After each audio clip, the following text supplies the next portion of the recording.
What is up, everybody? Welcome into this Monday episode of Flippin' Bats. Mondays are always full. We got a new top 10 Major League Baseball Power Rankings. We got a Team of the Week, Player of the Week. We got top 3 Rookies of the Week, Overreaction Monday, which we have some great stuff in there today. Are the New York teams in trouble without their stars? Bobby Miller with the Dodgers. Is Andrew McCutchen a Hall of Famer? Tons of stuff coming at you. Also some big news. We got a lot for you. Let's get to it. It's a blowout. 8th inning, 10-3. Bases are loaded for Verlander, who waits on a 3-0 pitch. He swings, and it's a high fly ball. Deep center field. It is gone. Home run. And a huge bat flip to celebrate. All right, Ben, start the show already. What is up, my friends? I hope everybody had a great weekend. Alex, I'm sure yours was all over the place, because it always is. Before I ask you, I would just like the world to know that, as everyone knows, we record during the Sunday night baseball game. Currently, it's 2-2 in the bottom of the 9th, and it's already craziness happening. So I'm sure we'll get an update here in a second. But Alex, your weekend, just explain. Just tell me what happened. So I basically went on tour with my husband's band, Pepper. I went to Vegas, the show in Vegas, sold out show at the Virgin Theater, which used to be the old Hard Rock Epic. And then I was actually down in San Diego and went to their sold out show right next to Petco Park, like just on the other side of the convention center. Oh, this snap. new outdoor amphitheater. And it was just, I was living my best life. I was having a great time, You always dancing do. on stage, just loving every moment of it. How was your weekend? My weekend was rather low key. Sounds about right. Not much Golfing? to it. You go all over the world. I just, I might golf once a weekend. I just, play some video games in there, watch a bunch of baseball, hang out with some friends, and those are my weekends. It's good. It's why this works. You need balance. Yeah. You mentioned you were just in San Diego. Alex, we have some big news. Yes, we do. That we have been teasing for, I feel like, a few weeks now. Uh-huh. But Flippin' Bats is going on the road to San Diego Let's go! this weekend. We're going down to Petco. It's going to be a great series down there. Padres against the Rays, the best team in baseball. Mm-hmm. We're going to have live shows. We have a live show Friday night, live show Saturday night, a bunch of fun stuff in between there, a bunch of videos. We have a lot planned, but that's not our only surprise, might I add. While we're down there, the Monday and Tuesday shows, we're going to record from San Diego. Wednesday will be a guest. And when we get back, Thursday's live episode next week will be from our brand new state-of-the-art studio. I have seen pictures. I walked through a couple weeks ago. I've tried to stay out of it now to get the full surprise and full effect. It is going to be next level. So our Thursday live episode next week will be from our brand new studio. I'm so excited. I actually haven't been over there and seen any of the progress. I think they sent us photos of everything getting ripped out because they literally just gutted the whole thing. That's the last you've seen? That's the last I've seen of it. Oh my God. I am so, because we're not, for those who don't know, we're not actually on the Fox slot right now while we're doing these. We're in a very quaint little studio that's extremely warm, but it's been amazing to us. I'm so excited to see. I'm so excited to see this, especially if it's anything close to, because they just redid a lot of the studios on the second floor. So now they're slowly working their way up the fifth floor. It's gonna be fifth floor finally got that makeover. incredible. I am so excited. It's also, this is a big week Yeah. for Flippin' Bats, everything we mentioned. Also, Wednesday's episode is with the guy that's, just hitting about 400 this season. Luis Ariz joins me for Wednesday's episode. That's going to be a blast. Monday, which we record this Sunday night. So by the time people are listening tomorrow, I'm going to Denver for the day, Monday. Did you know look this? at you traveling. I'm going to a charity event at Coors Field. I will Fun. be hitting at Coors Field. Fun. It's a UC Health charity event to raise money for cancer awareness and research. And I did this last year, and I guess I raised the most money of everybody last year, so I got every the invite. home run you hit, you get It's you not even a raise home run. money. So what is it? They have this fence like a few feet into the outfield, and it's for like there's cancer survivors there that hit. Wow. And then there's some like just random people. I guess I'm one of those random people. And they have a fence set up where if you hit this, or over the fence, you get points. Well, that fence is like 20 feet into the outfield. Oh, snap. So I got up and I think I hit like 6 homers over the fence, like over the actual fence of Coors Field last year. And I raised the most money. I raised a lot of money for charity. I think we ended up raising over $250,000 for charity. Wow. And I got the invite back. Yeah. They're like, we definitely need Verlander to come back. Yeah. Hit those home runs. Let's raise some money for an incredible cause. Oh, I'm excited. Yeah. So, that'll be, we'll update everything there when I'm back. But yeah, that'll be fun. That is going to be really fun. Hitting his Coors Field is always fun. What's it like in Denver right now? Is it cold? Is it warm? No, I mean, it's cold here in not. LA, so it's like we basically live in like Seattle in LA. It's not cold, but it's always fun hitting there because of the altitude. Yeah. Like, I should theoretically every stadium I was playing professional baseball not too many years ago. Like I should be able to hit balls out of stadiums. But Coors is always so much more fun because it's like you can miss a ball, like feel like you missed one. And it gets just out. Flies. And the balls you launch are just so much fun. Oh, I'm gonna have a blast. Oh, it's gonna be great. So that's coming up. So it's a good week. We got a lot going on. We leave for San Diego Friday, so we'll have a live show. A normal Friday show will come out in the morning, and then we will have our live post-game show down there from San Diego. It's gonna be a blast. It is gonna be a blast. So let's get started. Okay. Because it's Monday. We got to start with Overreaction Monday. I'm going to give Ben some possible statements that he may think are an overreaction. So you tell me if it's an overreaction or not. Okay. Okay? Let's get started with our first overreaction. The Rays and Rangers series was an ALCS preview. That was our tail of the tape. Yep. Last week. Congrats. You won the tail of the tape. You're back up 1. Back on top, baby. So Rays end up winning that series. Rays Rangers series was an ALCS preview. I'm gonna say this is an overreaction. Both of these teams are elite. I think last week in my power rankings they were both 1 and 2. Not to spoil this week's, but last week I had them as the 2 best. But do I believe in both of these teams enough to meet in the ALCS? Well, the Rangers have a lot of holes in their bullpen. Not a lot of holes. They have one glaring hole that is very large, which is the bullpen. So how do they address that at the trade deadline? We just had Ken Rosenthal on. He was last Wednesday's episode and spoke about how the Rangers are going to be very aggressive. I also last week talked about this timing was bad, but I talked a lot about how I believe the Rangers are a World Series team, but they need Jacob deGrom. We all know what happened. They will not have Jacob deGrom, obviously, out with Tommy John for the rest of the year and the majority of next year. Rays are really good. I'm going to say no, though. Look, the Astros have made 6 consecutive ALCS appearances. 6 consecutive. They are still very good this year. They have had some bumps and bruises and some injuries to deal with. Are they as good as everybody else? Are they as good as the elite of the elite in the game right at this moment? I would say no. But 6 consecutive ALCS appearances. 4 of the last 6 World Series have involved the Houston Astros. I have to believe, until they're not anymore, that the Astros are going to get back to the ALCS. So if you're going to ask me if these 2 teams square up against each other in the ALCS, I will say that is an overreaction. Okay. But they're good. Yeah. Very good. That's fair. Okay. All right. Let's move to our next overreaction. The New York teams are in trouble without their stars. Both on the 10-day IL. Stars for the Mets being Pete Alonso. Star for the Yankees being obvious. Aaron Judge there, out after that injury, running into the wall out in Dodger Stadium. No timetable for return for Aaron Judge, although placed on the 10-day IL. His big toe contusion, sprain or strain, or what happens to your toe? Is it a sprain or a strain? I think it's a sprain. Okay. Sprain of a ligament in his toe.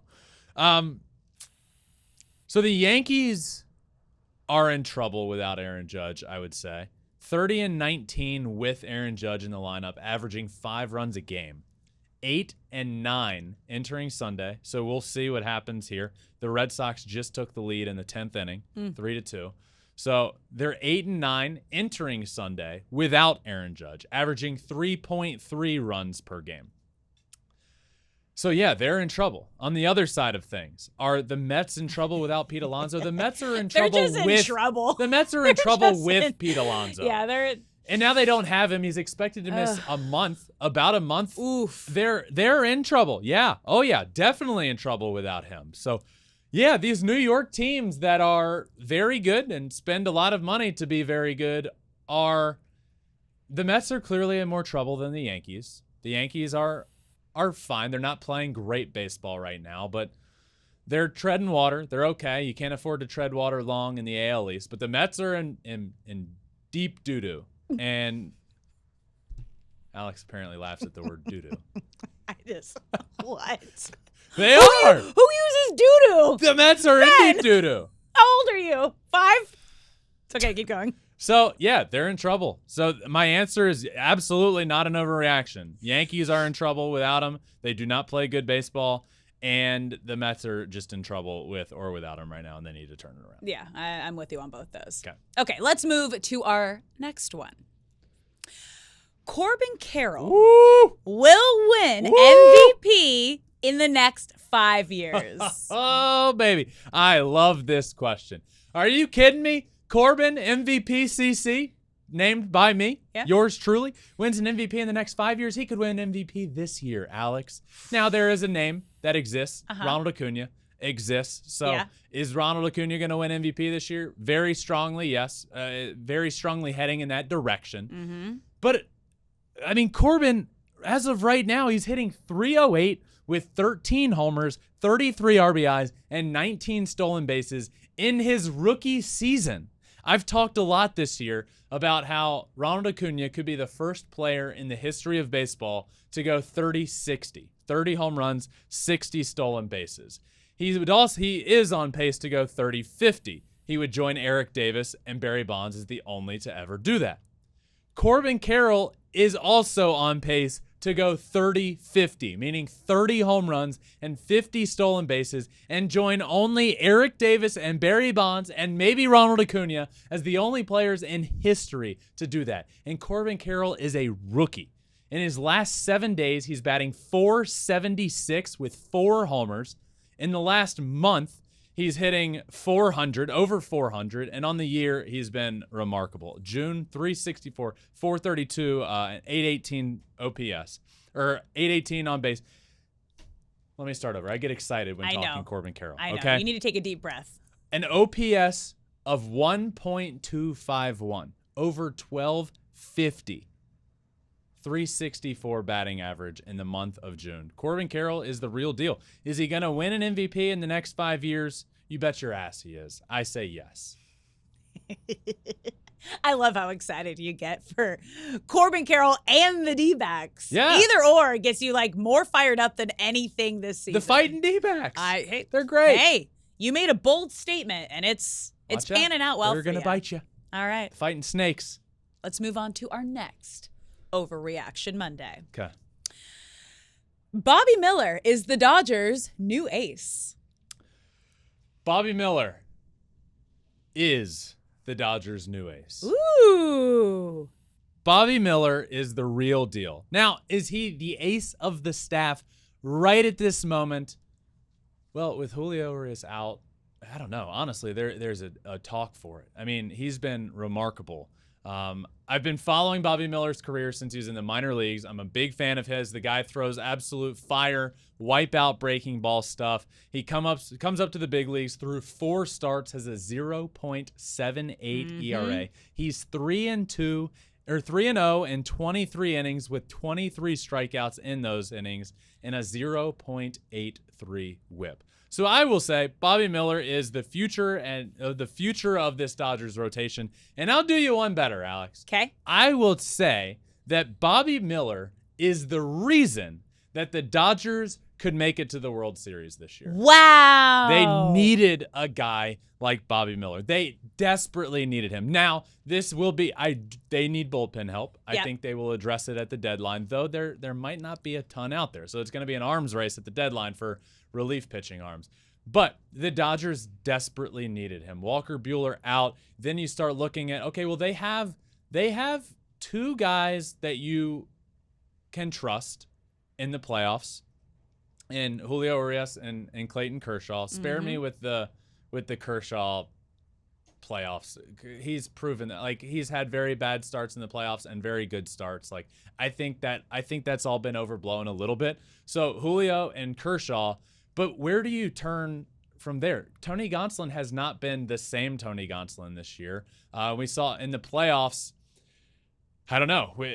Bobby Miller throws 100 miles an hour with wipeout stuff, and he's 3-0 with a 0.78 ERA. Faced the New York Yankees in a primetime Sunday night baseball game, which was a big test for me to see him be able to compete in that, and he passed that with flying colors. He's great, and if the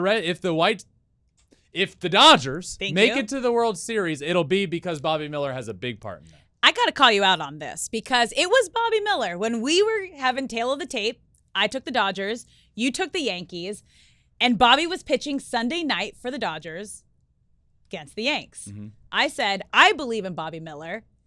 He's going to do this. He's 2-0. I believe he is the real deal. I believe he can do this. And you said, I don't know. This is going to be a test. This is Sunday night baseball against the Yankees, national TV. Check. You were worried about it. You still took the Yankees. I mean, the Yankees ended up winning. But he checked all the boxes, Alex. Yeah. That's what I needed to say. I'm not just gonna. He was a top prospect. I've followed a lot of his career. I like Bobby Miller a lot. I watched him in the Futures game as well. The guy's a star. Mm-hmm. But there's a certain. I can't just blindly be like, "Yep, put him in the Hall of Fame." There's certain big tests that you face along the way, and to me, that was the one of. You have his first ever start. Yeah. Then you have a big primetime start against the New York Yankees. It wasn't. Certainly, and you can attest, it wasn't that I didn't believe in him. Yeah. One, I went with the Yankees in that series, which they did win the series. Mm-hmm. And I also, was he going up against Garrett Cole in that game? No, Garrett Cole pitched the night before. He was prior. Okay. Yeah. But yeah, that was a big test for me. Yeah. And check. He checked all the boxes. It's exciting. I've seen enough to be able to say that Bobby Miller is the real deal and going to be a huge part of the Dodgers' success. That's fun. There's been so much that's happened, by the way. I know. Okay. You got really distracted. The Yankees apparently made one of the most insane catches of all time. I look down at my phone. Yeah. It's 3-2 Red Sox. This is why you said Yankees Red Sox when you were trying to say Dodgers. Yeah, it came out. You were looking at your phone watching the game. I was watching the game because there were runners on base. They scored. It was 3-2.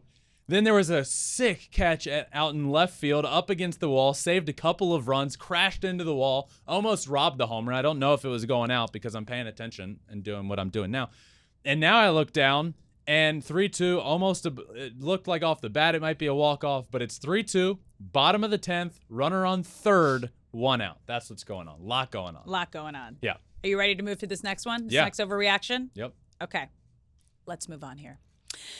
Andrew McCutchen is a future Hall of Famer. Mm-hmm. Oh, this is becoming a very interesting conversation. Yeah. So there's a couple directions you can go when looking at Andrew McCutchen.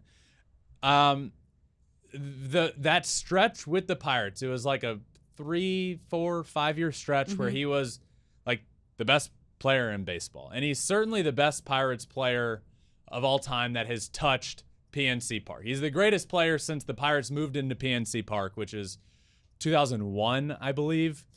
And we just saw him on Sunday reach the milestone of 2,000 hits. Congratulations to Andrew McCutchen on that. 2,000 hits. He's 5 home runs away from the 300 mark.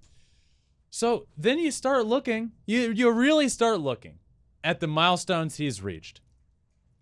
Right now, there are 18 players who have reached the 1,000 runs scored, 2,000 hits, 1,000 RBIs, 300 homers, which he's 5 away from, and 200 stolen base stat line in MLB history.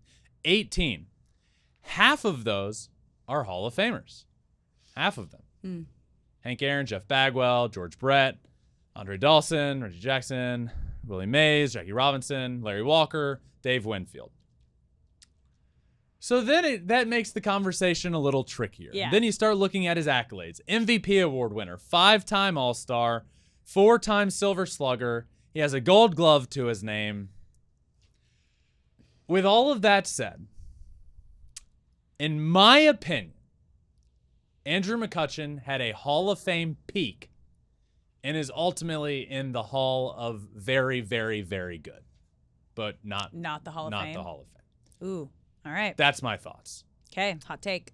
Great. I mean, one of the best peaks and 5-year stretch of all time. When he was with the Pirates, when he was rocking the dreadlocks, it was so much fun. He was the leader of that good Pirates team, and he meant and means everything to that city. For him to get 2,000 hits back in a Pirates uniform, with the Pirates playing really well, by the way, it just feels right. It's special. So yeah. It's okay. For me, Hall of very, very, very, very good, but not Hall of Fame. Okay. That's fair. Yep. All right, we have one more overreaction. Okay. The 2023 home run leader is currently on the IL. Woo. Okay. We got 3 big names on the IL right So now. the person that will end up leading the league Yes. when all is said and done. Yes. Okay, so we have currently on the IL Pete Alonso, who's at 22, still leading Major League Baseball. We have Aaron Judge, who's at 19, also on the IL. And we have Yordan Alvarez, who's at 18 and also on the IL. So will one of those guys, Red Sox win, by the way, 3-2, ball game, Red Sox win, Nice. 3-2. I'm going to say no. Pete Alonso's leading still, but he's the only one over 20. So he's at 22. Pete's out for like a month. That's a long That's time to tough. miss. Aaron Judge, great argument to be had here. He's on the 10-day IL. He's currently tied with Jorge Soler at 19. I don't know the timetable. I said this, I think it was last week. I don't love that Aaron Boone may have had a little slip in a press conference where he said, we'll evaluate him in a couple weeks. Days. Don't love that weeks came out there. There's really no timetable for him. He's dealing with a sprain of his big toe. I don't know how long that means. Hopefully it's just the 10 days. Then we're really back to a conversation of could Aaron Judge lead? Yordan Alvarez, that injury scares me. Jorge Soler got to 19. Shohei is now at 18. Kyle Schwarber is already at 17, and the month of June just began. Who knows? He could be at 40 by the end of the month of June. He's the greatest hitter in June of all time. JD Martinez right behind him at 16, who's been hitting great. I'm gonna say the 2023 home run champ is not currently on the IL. I will take my chances with Shohei, Schwarber, Soler, Muncy.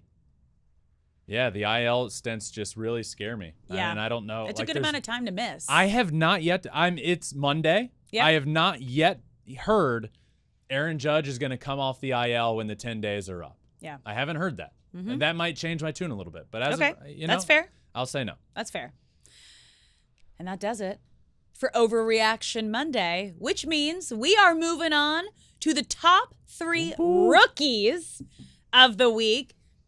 And we're getting started with number 3, who I think it was the biggest star of the week. Everybody was glued to the TV to see what Elly De La Cruz was going to do in the big leagues, and he did not disappoint. No, he didn't. We now have a bunch of rookies to pick from, and he's already, in his first week in the big leagues, cracking the list of top 3 rookies of the week. 380. In his first week in the big leagues, the guy is hitting 380. He's got a homer. He's got 4 RBIs. He's got 3 stolen bases already. The timing of all of this is crazy because it was literally last week. I think it was last Monday. Yeah. We literally said, we call up Elly De La Cruz. And I went on to talk about how much of a freak he is. It was in our Overreaction Monday. It was. It was literally this time last week. And the guy has every single tool in the books. And we see him come up in his first big league hit. He's already breaking StatCast. He hit a ball harder than anybody ever has that elevated in the strike zone, or that elevated above the strike zone. He hit a ball almost out of the stadium. He's running faster than anybody in baseball this year. He's got the hardest throws from across the infield. Like, this guy breaks StatCast. And you hear about a guy like that coming up and you think, I mean, can this guy really, like, can we really count on him immediately? Mm-hmm. And the answer has been yes. He's been phenomenal. And he had an infield single on Sunday, and he's showed off his speed a couple of times. They asked him, I think the question was basically like, how fast are you, or something like that. And his quote was, "I'm the fastest man on the planet." Like, not lacking confidence, which I love is important. That. Yeah. Has every single tool in the books. Elly De La Cruz is a star, and already he's in my top 3 rookies of the week. That's fun. Yeah. All right, moving on to number 2. Andrew Abbott. Of the Cincinnati Reds. Look at this. How about the Reds? Doubling down. I mean, Andrew Abbott comes up, first 2 starts in the big leagues. Guess what? 2-0, 0 earned runs, and 2 starts. Phenomenal. Yeah. I mean, didn't give up a run in 2 starts. I mean, you can't ask for much more than that. UVA guy, by the way, University of Virginia. Stud.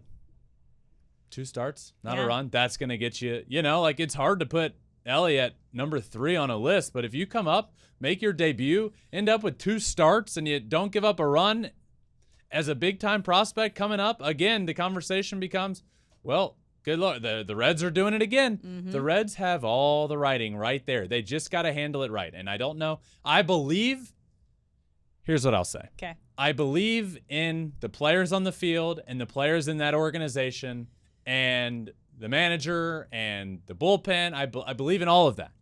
I don't yet believe in the front office to do the right thing. It's not to say they won't, but this is the time to prove that they can do the right thing and will do the right thing.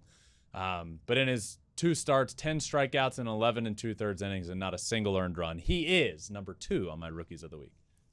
And at number 1, your MVP CC, Corbin Carroll. Let's go. The guy just, I mean, how often it feels so good to bet on a player before the year starts, tell everybody to hop on the fan wagon with me, and next thing you know, we're having legitimate MVP conversations, at least I am, with Corbin Carroll, who hit 500 on the week with 3 homers, 7 RBIs, and 3 stolen bases. There is legitimate talk. If the season ended right now, he gets MVP votes in his rookie season. And that is remarkable. What a week for Corbin Carroll. What a week for the fighting D-backs, who just can't lose. They're one of the best teams in baseball. Just the vibes are good out there in Arizona, and the D-backs are rolling, and it's Corbin Carroll is the leader of this team. Friend of the pod, big fan of his, and he's just been, I mean, you know how happy this makes me. I know. So, and it's not just You're here glowing. because You're glowing. Elly De La Cruz at 3. Like a proud dad. Andrew Abbott, Corbin Carroll, number 1 on Rookies of the Week. You are. You're like a proud dad. Yeah. And I'm look proud. like you could be his dad. All right. That wraps up the rookies, which means it is time for Team of the Week. And I imagine we're going to see one of those guys on this list, but let's get started. Behind the plate at catcher, Gary Sanchez. Padres legend, Gary Sanchez. Yeah. What is going on I love here? it so much. The guy, since we saw him come up to the big leagues with the Yankees and got cold after that, has not been good really since. And he's caught on with a bunch of different teams and has never really stuck. And then the Padres sign him after being in the big leagues for like 2 hours with the New York Mets. The Padres sign him, and 273 on the week with 3 homers, 8 RBIs, and an OPS north of 1,100. Now 5 homers on the year. Gary Sanchez, Padres legend. He's my catcher. They need it. Yeah. Oh, they need it. All right, moving to first base, José Abreu. José Abreu has finally found his power swing. Yep. He's now at 3 homers on the year, 308 on the week, 2 homers, 6 RBIs. The man's back. Mm-hmm. He's finally, it was hard on him. I told you, he needed the homer. He needed to get over the hump, and he did. He got the home run, slid into the dugout with his team. It was hard tell. on him. Yeah. The fan base started like, and it didn't help. Yuli Gurriel was going off at the time. Like, it was tough. So it's good to see Jose Abreu turn it around. He's my first baseman on Team of the Week.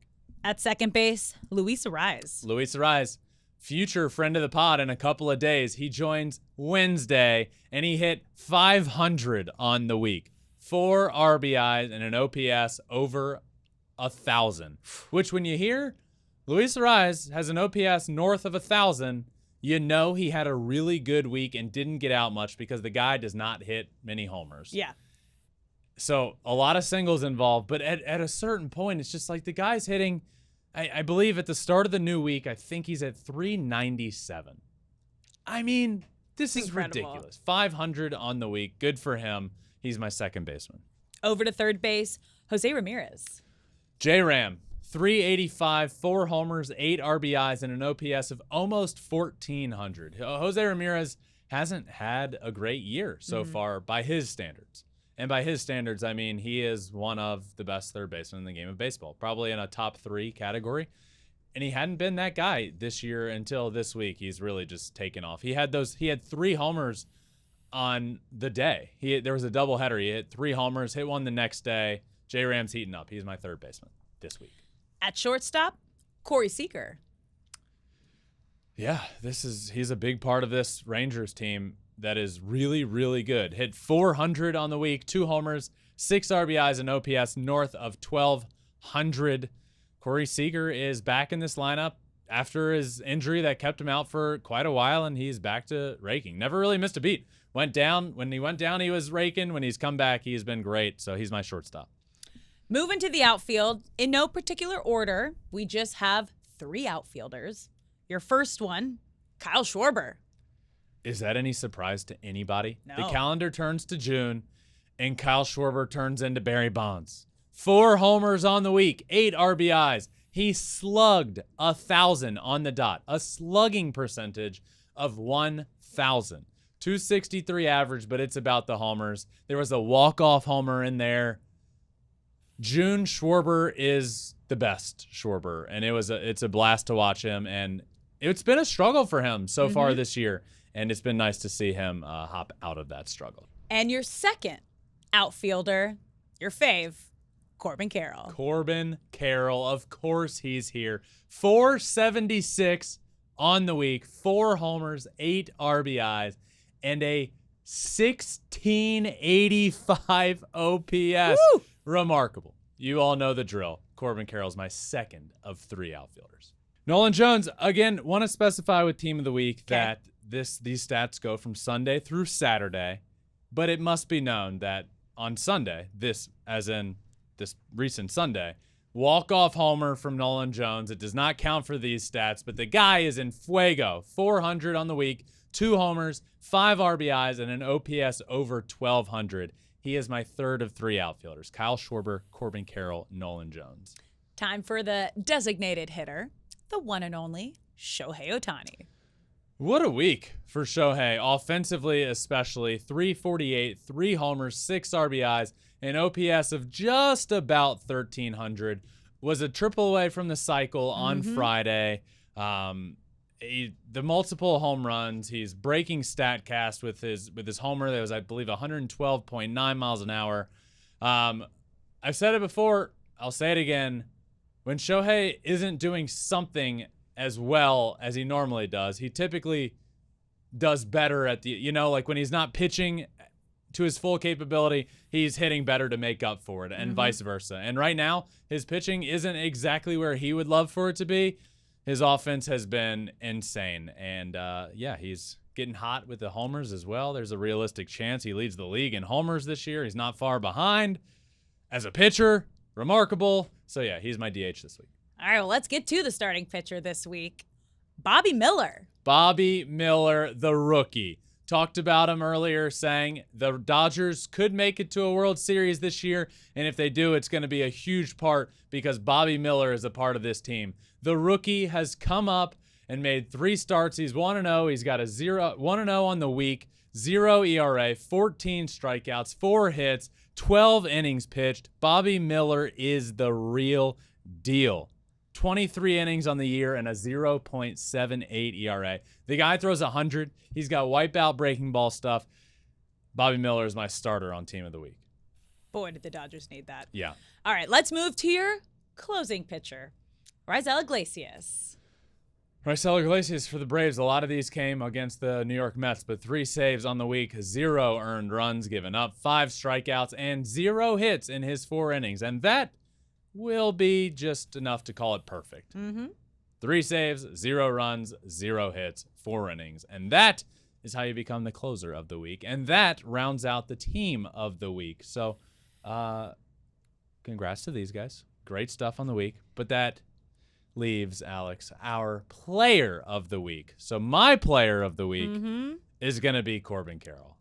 No surprise there. No surprise. 476, 4 homers, 8 RBIs, and 8 runs scored.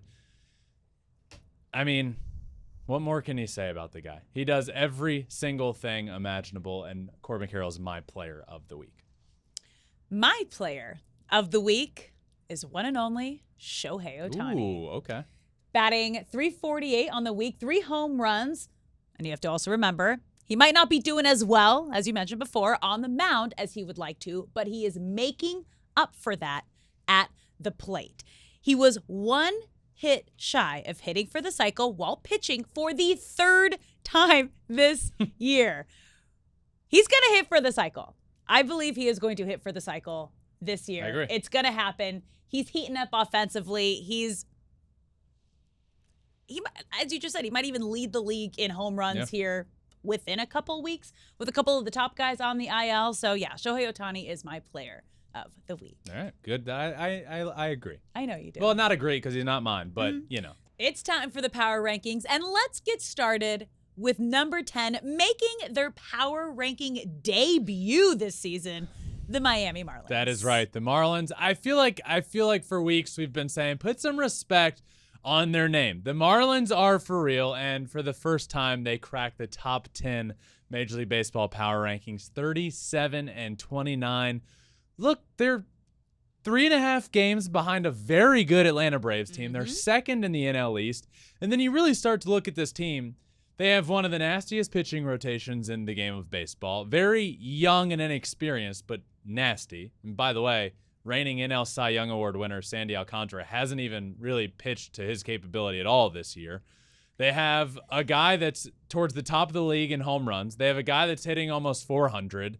They have really fast guy. They play a good defense. It's like they have everything. Are they a full, like, do they have the deepest lineup in the world? No, but I mean, you pitch well, you get on base, you hit for power. They're a really good team. Put some respect on their name. They're here at number 10. They're real. All right, at number 9, down 4 spots, the Dodgers. Tough stretch for the Dodgers. They are now in second place, a good bit behind the D-backs, the fighting D-backs. 37-29, just in the midst of a rough stretch for the Dodgers. But Bobby Miller's really good. There's a positive. So, Dodgers are at number 9. And at number 8, an even bigger drop, down 5 spots, the New York Yankees. You know, I bumped the Yankees up a good bit last week, ahead of where, pretty high up there. I think they were at number 3, right? Down 5. So then what happened? Well, that the power rankings come out Monday, put them together Sunday night. Aaron Judge gets hurt Saturday night. Then it comes out he's going on the IL. So guess what? They're without Aaron Judge, and guess what? They have not been good without Aaron Judge since his what do you call it when injury. Since his injury and he goes on the IL. Yeah. It's just been a mess. And Anthony Rizzo and Giancarlo Stanton are in the midst of a slump at the same time while you have Aaron Judge going on the IL. So then you look at it, you don't have Aaron Judge. You have a slumping Anthony Rizzo. You have a slumping Giancarlo Stanton. Where's the offense going to come from? Well, the answer is they don't have any offense. And that's why they've really been scuffling in a pretty big fall here. They are 38-29, but fall a good bit to number 8. At number 7, down 1 spot, the Houston Astros. Astros are 37-29, bumping down 1 spot. Not a great week, not a terrible week. They're just kind of, Jose Altuve dealing with another injury. Michael Brantley not yet back. Yordan goes down. He's now on the IL. not the Astros that we've been, not the elite of the elite Astros anymore. And I think this week we're literally coming off of a week where I put them in the elite tier of a graphic, right? But this past week, due to injuries, due to some pitching, due to some injury setbacks without Yordan, the Astros certainly are not the elite of the elite. So they've been bumped down to 37 and 29, or to 7. I didn't bump them down to that record. I bumped them down to 7. All right, up 3 spots at number 6, the Toronto Blue Jays. Okay, the Blue Jays are 37 and 30, but man, are they playing good baseball. They're one of those teams that's in that chunk there in the middle of the AL East, but the Blue Jays are good, man. And Sunday, a really good comeback against the Twins. They hit well, they pitch well, they play really good defense. I like the Blue Jays. They're here at number 6. Moving to your top 5, up 3 spots, one of your faves, the D-backs. That's right. Their first appearance in the top 5. The Arizona Diamondbacks are 40 and 25. 40 and 25. Yep. It's remarkable. They're getting production from really a lot of places in their lineup. I know I talk about Corbin Carroll a lot, but Lourdes Gurriel Jr. has been really good. Christian Walker, really good. Ketel Marte, Gabriel Moreno behind the plate. Zach Gallen, the ace of the staff. Merrill Kelly has a sub-3 ERA. They're getting production from everywhere. They're a top 5 team in the game of baseball right now. And at number 4, holding strong, the Baltimore Orioles. Yeah, the O's, this is where they were. This is where this is where they are. They are 41 and 24. So far this year, the Orioles have been one of the best teams in the game of baseball, but they've been doing it without Gunnar Henderson being very good at all. Well, Gunnar Henderson is back. He hit a home run, I believe it was on Sunday, 460-some feet onto Utah Street. When he's rolling, this team is just even better, and they need him offensively without Cedric Mullins and some of the injuries they're dealing with right now. So the O's are still playing really well. They're 41 and 24 here at number 4. Moving to number 3, up 4 spots, the Atlanta Braves. Look, the Braves were never not a top team in the game of baseball. They just went through a really difficult stretch, but they got out of that stretch. They won 7 games in a row. 3 of those were against the New York Mets, swept the Mets in a big series, and they were trailing in every single one of those games by 3 or more runs, which was historic for them and historic for the Mets in the opposite direction. But you watch this team, and there's no doubt they're one of the best teams in the game of baseball. Their lineup is so good. Alex, you know, and we've talked about me when I watch Justin pitch. When it's against the Braves, there's just no letdown. Like, you don't get to the 7th spot in the lineup and think, well, okay, well, you can, not that this inning's going to be easy, but you're definitely not facing like the toughest part of the lineup this inning. Well, 7, 8, 9 in the Braves lineup. Orlando Arcia is hitting like 330 on the year, and he's batting like 7th or 8th. Michael Harris II, NL Rookie of the Year last year, is batting 9th, and he's starting to heat up a little bit. There's no quit in the Braves lineup. They are one of the best teams in the game of baseball, and they are 40 and 25 and number 3 this week. Moving to your top 2, these are the 2 best teams in baseball. At 2, holding strong, the Texas Rangers. Holding strong, and I'm not going to knock them for losing to, spoiler alert, the best team in the game of baseball. You just can't do it. They're 41 and 23. They've been playing great all year long. Nate Eovaldi and John Gray have been 2 of the best 1-2 punches in all of the game of baseball this year. Offensively, we know how good they are. And yeah, I'm not going to move them down because they lose a series 2 out of 3. It was a great series, competitive series, because they lose 2 out of 3 to the Rays, who are, again, at number 1 on my list. The Tampa Bay Rays is who they lose to. You can't knock them for that. But the Rays are number 1 again and again and again. It's been the majority of the season. They're 48 and 20. That's just light years above everybody else. They're 48 and 20. Tyler Glasnow is now back. He's been great on the mound. Healthy Tyler Glasnow is good for the game of baseball because obviously you see what he does on the mound, but you also get a good, you get to see the hair bounce as he walks off the mound. Baseball is better when Tyler Glasnow and his hair are out there on the mound. Rays take down one of the best teams in baseball in the Rangers, and they stay here at number 1 on this week's new top 10 teams of the week. And we're going to see him this weekend down in San Diego, because that's where we're going Friday. Padres, Rays, gonna be a good series. Yeah. Padres playing better baseball. Yep. Rays playing the same baseball they've played all Consistently great. year. They're incredible. So that's going to be a good series. But again, be on the lookout for that. We leave Friday. We start doing stuff down there. Also be on the lookout for Wednesday's episode. Top 10 team this week, the Marlins. Luis Arraez, a big reason for that.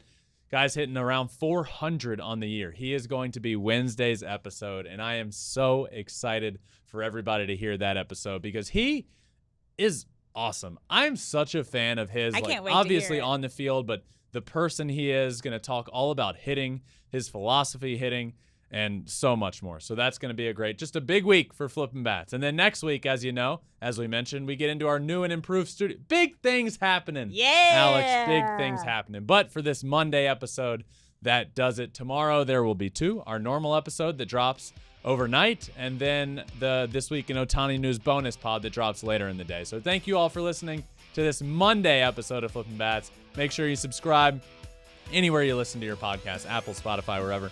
We're also on all social media, Twitter, Instagram, Facebook, TikTok, and you can watch everything on YouTube as well at Flippin' Bats Pod for all of them. Thank you all for listening, my friends. Until tomorrow, peace.